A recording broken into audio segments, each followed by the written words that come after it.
here at Rincon de Luna in the southwest corner of Cordoba province in Argentina, and we're hunting giant red stags. The red stags here at Rincon de Luna are truly magnificent, and they got that way because they don't make it easy to hunt.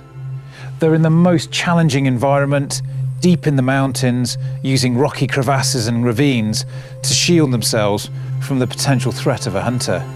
They know these mountains intimately, and as soon as any sign of danger, they disappear into a crack, a crevice, a ravine, and you'll never see them again. The morning started, as they usually do here at Rincon de Luna, very early. The plan was to head out on horseback, do the hard miles right up into the mountains, gain some elevation, and then use our position to scan all of the hillsides around us and find our stag. So it's a little after 10 AM and we've managed to make it up to pretty much the highest point in the hunting area, although there's no wind, which is a bonus. Now there's a few good vantage points up here that we're going to sit and spot for, and as you can see behind me there's an awful lot of ground for us to cover. Whether or not there's enough cover to get in close remains to be seen. It'd be nice if they could be on one of these hillsides, because all of these rocks and these ridges give you a really good opportunity to approach, get into position and take a shot. But unfortunately, Mother Nature doesn't always play the game. So all we need to do now is go and find the herd. Come on, fella.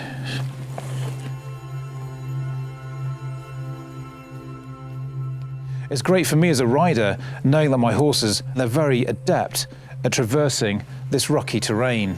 They look after you as well as themselves. You've got to be a little bit patient with them from time to time, because they know when it's dangerous, and making them go that little bit too fast could be a disaster. Trekking into the mountains is hard enough, but when Mother Nature is throwing all of her arsenal against you, it really does sap your strength. You've got to dig down deep and persevere and commit yourself to the hunt.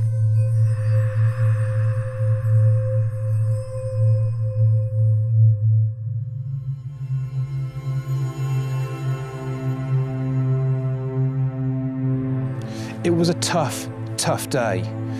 We put a lot of time, effort and energy into the mountain, and we scanned lots of ridges, lots of valleys and lots of slopes, but we just didn't find the stag we were looking for. We're looking for a particular type of stag, one that's past breeding age or at the very end of his tenure, something that is perfect to take out to let the younger generation of stags come through and repopulate the gene pool. But after all those hours in the mountains, the sun started to fall in the sky and it was time to start making our way back.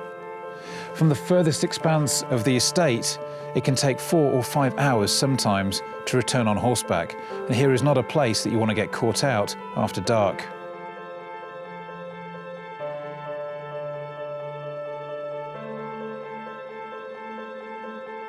Day 2 was once again very, very cold.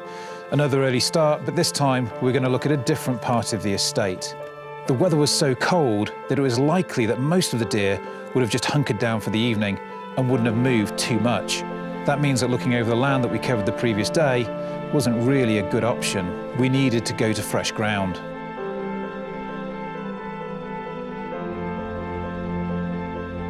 The area we decided to check was more of a grassy, meadowy type area. It was sheltered from the wind and had high rocky outcroppings all the way around it. If I was a deer, that's where I would have hidden. And as usual, Santiago was absolutely right. He just knew, with the conditions, where the deer would be. As we came over the ridge, the place was teeming with red hinds. But not just red hinds, there were 8 or 9 decent-sized red stags in there as well. We had to be very careful about how we made our approach. That's a lot of eyes and ears to pick up sight and sound. Luckily for us, there were remnants of dry stone walling which were previously used to contain the cattle here.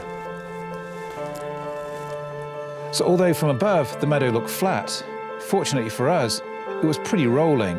3 or 4 tall ridges gave us the opportunity of traversing, glassing, and then going into the valley, coming back up the other side, and then just seeing what we could spot. The grass was pretty tall in this area, which also gave us a little bit extra cover.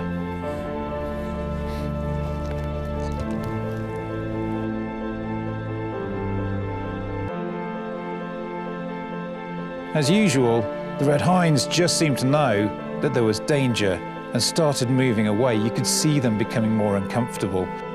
We got to the final ridge before the valley below us turned into a flat, and we saw lots and lots of red stags, all different ages, 2, 3, 4 years old, right up to some very old, magnificent 12, 13-year-old animals.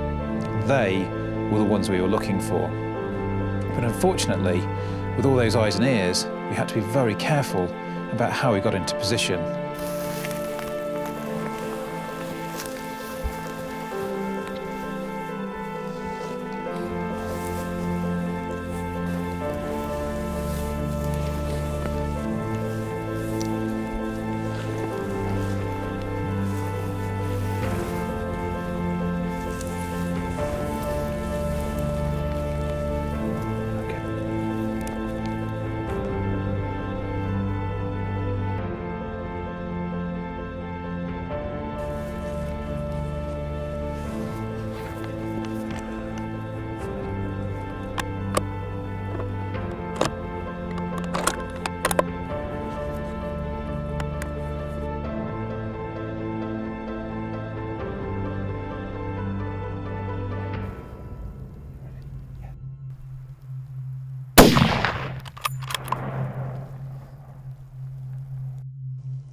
My heart sank as the beast kind of rippled and then disappeared out of view.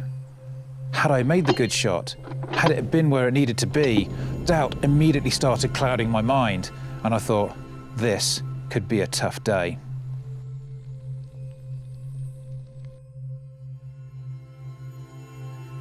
But as it happens, the shot had connected perfectly. It was just a huge bodied animal. Just a few seconds, but enough to get my heart racing.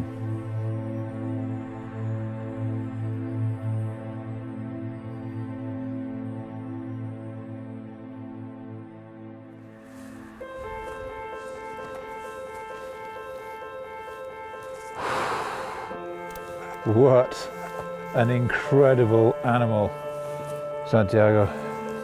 Gracias, amigo. Oh my Lord, this is a stag of a lifetime. The mass, the cups, the points, breathtaking, breathtaking. What is it? 1, 2, 3, 4, 5, 6, 7, 8, 9, 10, 11, 12, 13, 14, 15, 16, 17, 18, 19, 20. That's incredible. You know, when I first came to Argentina and I was told about the breathtakingly magnificent red stags, I had no idea that I would be given the opportunity to hunt one, and certainly not be this successful. This is the animal of a lifetime. The mass, the age, look at the size of its body. This animal is immense. And this has been the culmination of probably one of the most epic hunting adventures I've ever experienced. Wow.